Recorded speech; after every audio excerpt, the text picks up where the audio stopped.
جب سید ابو البرکات شاہ رحمۃ اللہ تعالی علیہ شاگردوں کو فارغ کرتے تو اس وقت ان کو آخری جو نصیحتیں فرماتے ان میں سے ایک نصیحت یہ بھی ہوتی کہ بیٹا پہلے تم طالب علم تھے، اب بطور عالم دین تم معاشرے میں لوگوں کی رہنمائی کے لیے جا رہے ہو، تمہارے اٹھنے بیٹھنے کو لوگ دین سمجھیں گے، کہیں ایسا نہ ہو کہ تم ایسا عمل کرو جس کو لوگ دین سمجھ رہے ہوں اور وہ دین نہ ہو۔ بالخصوص منبر و محراب کے وارث، مسند تدریس پہ بیٹھنے والے اور مسند مشیخیت کے اوپر بیٹھنے والے، اور وہ لوگ جن کی بات کو لوگ قبول کرتے ہیں اور ان کو دانش اثر سمجھتے ہیں اور ان کی بات کو سمجھتے ہیں کہ یہ آدمی درست کہتا ہے۔ شیخ سعدی فرماتے ہیں ہر کے شاہ آن کنند کی ہو گوید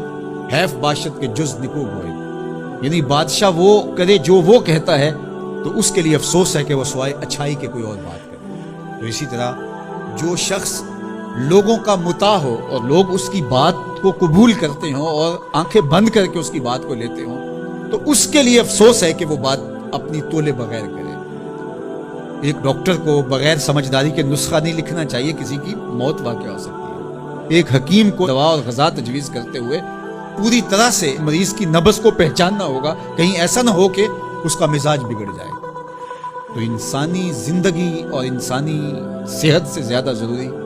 انسان کے لیے ہدایت، اور یہ سب سے اہم چیز ہے جو حضرت انسان کو اللہ دیتا ہے، اور ساری چیزیں بن مانگے بھی اللہ تعالیٰ کرتا ہے، لیکن ہدایت کے بارے میں ہم ہر روز ہر نماز کی ہر رکعت میں وکالتاً یا اصالتاً اللہ سے طلب کرتے ہیں اہدنا الصراط المستقیم۔ ہدایت ہمیں مانگنے کے لیے اس نے خود ہی تلقین کی کہ یہ روز طلب کرو، اور روزانہ کی بنیاد پہ ہم طلب کرتے ہیں۔ تو اس لیے جو ہدایت کے سرچشمے ہیں جہاں سے ہدایت پھوٹتی ہے وہ منبر و محراب ہیں، وہ خانقاہیں ہیں، وہ مسند تدریس ہے، وہ استاد ہے، معلم ہے، اور بھی جو اس کی آماج گاہیں ہیں۔ تو ان کو کبھی بھی ایسی بات نہیں کرنی چاہیے کہ جو قرآن مجید کی تعلیمات سے برعکس ہو، تو ہماری فکر کے سوتے قرآن سے پوچھنے چاہیے، اور اگر ہم قرآن سے اخذ فیض ہی نہیں کر پائیں گے، یہ صلاحیت بھی ہمارے اندر نہیں ہوگی، تو پھر ہم تقسیم فیض کیسے پڑھیں؟ جب اخذ کی صلاحیت نہیں ہے تو پھر تقسیم کی صلاحیت کیسی ہوگی؟ تو اس لیے سب سے ضروری بات جو ہوئی وہ یہ کہ ہم اخذ فیض کی صلاحیت قرآن مجید سے اپنے اندر پیدا کرنے کی کوشش کریں۔ وَمَن دَعَا إِلَيْهِ هُدِيَ إِلَىٰ صِرَاطٍ مُسْتَقِيمٍ، اور جس نے اس قرآن مجید کے ساتھ رہنمائی کی اور لوگوں کو اس کتاب کی طرف بلایا تو وہ بالکل سیدھی راہ پہ ہے۔ إِنَّ هَٰذَا الْقُرْآنَ يَهْدِي لِلَّتِي هِيَ أَقْوَمُ، یہ بالکل 100% درست اور صائب راستہ